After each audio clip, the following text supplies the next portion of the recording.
Welcome to my channel Telugu funny old. ఈ channel ముఖ్య ఉద్దేశం భక్తి పూజా విధానాలు, ధర్మ సందేహాలు, మనసుకు ఆహ్లాదం కలిగించే మంచి మాటలు, కడుపుబ్బా నవ్వించే చక్కటి జోక్స్ గురించి తెలియచేయటం.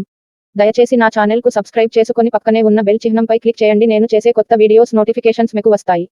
సంపూర్ణ కార్తీక మహాపురాణము 3వ రోజు పారాయణము. శ్రీ విఘ్నేశ్వర ప్రార్థన. ఓం ఏకదంతాయ విద్మహే వక్రతుండాయ ధీమహి తన్నో దంతి ప్రచోదయాత్. మన అదృష్టము వలన కార్తీక మాసము ప్రారంభమైంది. కావున ప్రతిరోజు నిత్యపారాయణగా ఈ మాసమంతా కార్తీక పురాణ శ్రవణమును చేసుకొందాము. పంచమాధ్యాయము. ఓ శివధనుస్సంపన్న జనకరాజా, శ్రద్ధగా విను. మనము చేసిన పాపాలన్నింటినీ నశింపచేయగల శక్తి ఒక్క కార్తీక మాస వ్రతానికి మాత్రమే ఉంది. కార్తీక మాసములో విష్ణు సన్నిధిని ఎవరైతే భగవద్గీత పారాయణమును చేస్తారో వారి పాపాలన్నీ కూడా పాము కుబుసములాగా తొలగిపోతాయి. అందున 10-11 అధ్యాయాలను పారాయణ చేసేవారు వైకుంఠానికి క్షేత్రపాలకులవుతారు. ఎవరైతే కార్తీక మాసంలో తులసీ దళాలతో గాని, తెలుపు లేదా నలుపు గన్నేరు పూలతో గాని విష్ణు పూజను చేస్తారో వాళ్ళు వైకుంఠానికి చేరి విష్ణు సమభోగాలననుభవిస్తారు. ఈ కార్తీక మాసంలో హరిహరులెవరి సన్నిధినైనా సరే, ఏ పురాణాన్నైనా సరే ప్రవచించేవారు సర్వ కర్మబంధ విముక్తులవుతారు. కార్తీక వనభోజనము. యః కార్తీకేసితే వనభోజనమాచరేత్ సయాతి వైష్ణవం ధామ సర్వపాపై ప్రముచ్యతే. కార్తీక మాస శుక్లపక్షంలో వనభోజనము చేసిన వారు పాపవిముక్తులై విష్ణుధామాన్ని పొందుతారు. జప, హోమ, పూజ, భోజన, తర్పణ ఫలాలతో పాపి క్షుద్ర చండాలాది అశౌచవంతుల యొక్క సంభాషణలను వినిన పాపం తుడిచి పెట్టుకుపోతుంది. కాబట్టి మహారాజా, కార్తీక మాస శుక్లపక్షంలో అన్ని రకాల వృక్షాలతో బాటుగా ఉసిరి చెట్టు కూడా ఉన్న తోటలోనే వనభోజనమును ఏర్పాటు చేసుకోవాలి. ఉసిరి చెట్టు క్రింద సాలగ్రామము నుంచి గంధ పుష్పాక్షతాదులతో పూజించి, యథాశక్తి బ్రాహ్మణులను ఆహ్వానించి గౌరవించి వారితో కలసి భోజనము చేయాలి. ఇలాగున కార్తీక మాసములో వనభోజనాన్ని ఎవరైతే నిర్వహిస్తారో వాళ్ళు ఆయా కాలాలలో చేసిన సర్వపాపాల నుంచి తెములుకుని విష్ణులోకాన్ని పొందుతారు. జనక జనపతి. ఈ కార్తీక మహాత్మ్యాన్ని భక్తిశ్రద్ధలతో విన్న బ్రాహ్మణుడొకడు దుర్యోని సంకటము నుంచి రక్షింపబడ్డాడు. కథ చెబుతాను విను. దేవదత్తోపాఖ్యానము. పూర్వం కావేరీ తీరములో దేవశర్మ అనే సద్బ్రాహ్మణుడుండేవాడు. అతనికొక పరమ దుర్మార్గుడైన కుమారుడు కలిగాడు. అతని పేరు దేవదత్తుడు. అతగాడి దుష్ట ప్రవర్తనలను గుర్తించిన తండ్రి అతగాడిని పాపవిముక్తుని చేయాలని సంకల్పించి, నాయనా, రోజూ కార్తీక ప్రాతః స్నానాన్ని ఆచరించు. సాయంకాలమున హరి సన్నిధిలో దీపారాధనమును చేస్తూ ఉండు. ఈ విధంగా కార్తీక వ్రతాన్ని ఆచరించి ధన్యుడివికా అని చెప్పాడు. కాని దుర్వర్తనుడైన ఆ బ్రాహ్మణ పుత్రుడు తానటువంటి కట్టుకథలను నమ్మనని, కార్తీక వ్రతాన్ని ఆచరించనని తండ్రికి ఎదురు తిరిగాడు. అందుకు కినిసిన దేవశర్మ తన కుమారుడిని అడవిలోని చెట్టు తొర్రలో ఎలుకవై పడి ఉండు అని శపించాడు. శాపానికి భయపడిన ఆ విప్రకుమారుడు తండ్రి పాదాలబడి తనకు తరణోపాయం చెప్పమని కోరగా ఆ తండ్రి, నాయనా, నీవెప్పుడైతే కార్తీక మహాత్మ్యాన్ని సంపూర్ణముగా వింటావో అప్పుడే నీ ఎలుక రూపము పోతుందని శాపవిముక్తి అనుగ్రహించాడు. దేవదత్తునికి శాపవిముక్తి. పితృశాప కారణంగా అప్పటికప్పుడే మూషిక రూపాన్ని ధరించిన బ్రాహ్మణ యువకుడు గజారణ్యములో ఫలవంతమైనది, అనేక జంతువుల కాధారభూతమైనది అయిన ఒకానొక మహావృక్ష కోటరములో మనసాగాడు. ఇలా కొంతకాలము గడిచాక ఒకానొకప్పుడు మహర్షి అయిన విశ్వామిత్రుడు శిష్య సమేతంగా కార్తీక స్నానమాచరించి వచ్చి ఆ ఎలుక ఉన్న చెట్టు మొదలునందు దువిష్ణుడై తన పరివారానికి పరమపావనమైన కార్తీక మహాత్మ్యాన్ని వినిపించసాగాడు. ఆ సమయంలో దయాహీనుడు, పాపాల పుట్ట, అడవి జీవాలను హింసించి పొట్టపోసుకునేవాడు అయిన ఒక కిరాతకుడా ప్రాంతాలకు వచ్చాడు. పుణ్యపురుషుల దర్శనము వల్ల ఉపకారమేగాని అపకారము ఏనాడూ జరుగదు.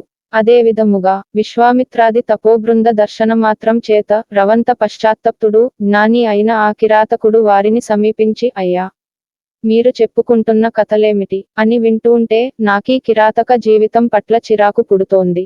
దయచేసి ఈ రహస్యమేమిటో చెప్పండి అనగానే అతనిలో వివేకం విచ్చుకుంటున్న వైనమును గమనించిన విశ్వామిత్రుడు, నాయనా, మేము కార్తీక వ్రతాన్ని ఆచరిస్తున్నాము. ఈ కార్తీక మాసములో ఎవరైనా సరే తెలిసిగాని తెలియకగాని స్నాన దాన జప తప పురాణ శ్రవణాదును చేసినట్లయితే వారు వారి సర్వ పాపాల నుంచి విముక్తులవుతారు.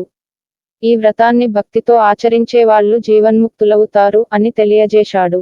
ఈ విధముగా కిరాతకునికి చెబుతున్న కార్తీక మహాత్మ్యాన్ని వినడమే తడవుగా తొర్రలోనున్న ఎలుక తన శాపగ్రస్త రూపాన్ని వదిలివేసి పూర్వ యువ బ్రాహ్మణ రూపాన్ని పొంది విశ్వామిత్రాదులకు ప్రణమిల్లి తన పూర్వవుగాథను వినిపించి ఆ ఋషుల నుండి సెలవు తీసుకొని తన ఆశ్రమానికి తరలిపోయాడు.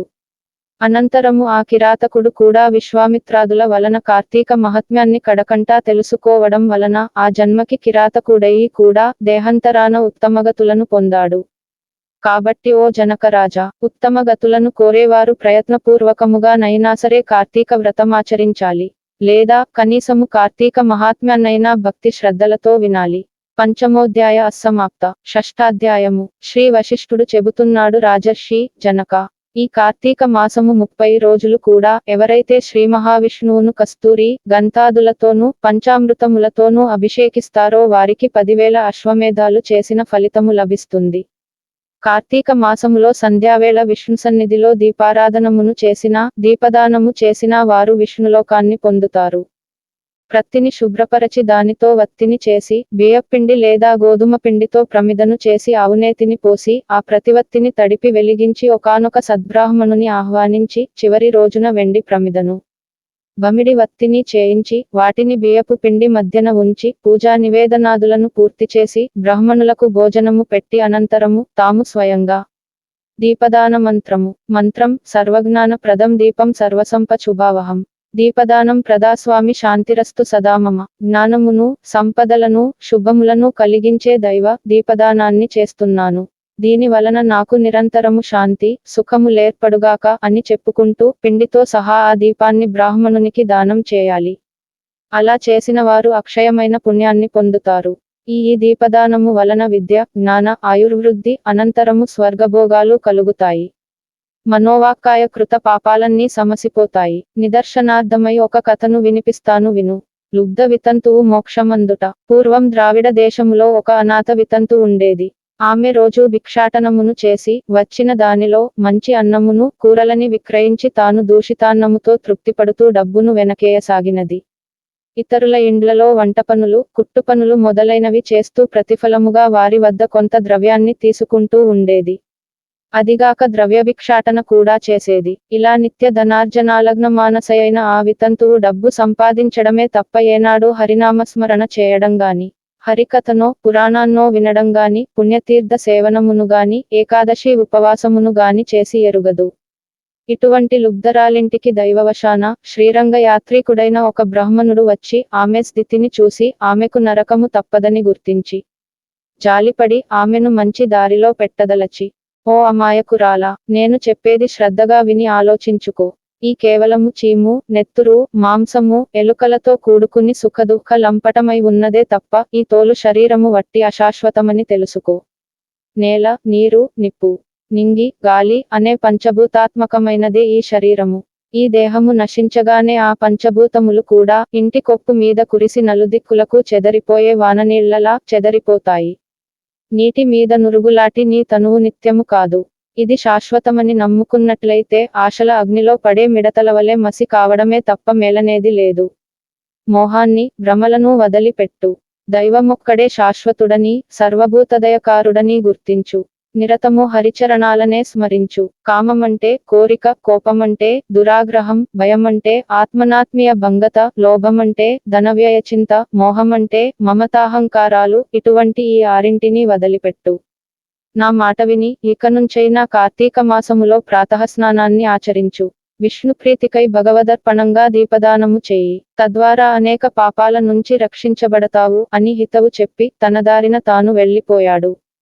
అతగాడి వచోమహిమ వలన ఆమెకు జ్ఞానోదయమైంది. తను చేసిన పాపాలకై చింతించినది. తాను కూడా కార్తీక వ్రతాన్ని చేయాలని సంకల్పించినది. అందుచేత ఆ సంవత్సరములో వచ్చిన కార్తీక మాసాననే వ్రతాచరణమును ప్రారంభించినది. సూర్యోదయ వేళకల్లా చన్నీళ్ల స్నానమును, హరిపూజ, దీపదానము, పిదప పురాణ శ్రవణము, ఈ విధముగా కార్తీక మాసము నెల రోజులు ఆచరించి చివరి రోజున చక్కగా బ్రాహ్మణ సమారాధన కూడా చేసినది. తక్షణమే ఆమె బంధాలు నశించిపోయినదై విగతాసువై విమానారూఢురాలై శాశ్వత స్వర్గభోగ సౌఖ్యాలను పొందినది. కాబట్టి రాజా, కార్తీక మాసములో అన్నిటికంటే ప్రధానమైనది దీపదానము. తెలిసిగాని తెలియకగాని ఎవరైతే దీపదానము చేస్తున్నారో వారు తమ పాపాలను నశింప చేసుకొన్నవారే అవుతున్నారు. దీనిని వినినా చదివినా జన్మ సంసార బంధ విముక్తులై విష్ణుభక్తి పరాయణులవుతారు. ఏవం శ్రీస్కాంద పురాణాంతర్గత కార్తీక మహాత్మ్య షష్ఠోధ్యాయ అసమాప్త. మూడో రోజు నిషిద్ధములు ఉప్పు కలిసినవి ఉసిరి. దానములు ఉప్పు. పూజించాల్సిన దైవము పార్వతి. జపించాల్సిన మంత్రము ఓం పార్వత్యై పరమేశ్వర్యై స్వాహ. ఫలితము శక్తి సౌభాగ్యము. మూడవ రోజు పారాయణము సమాప్తము.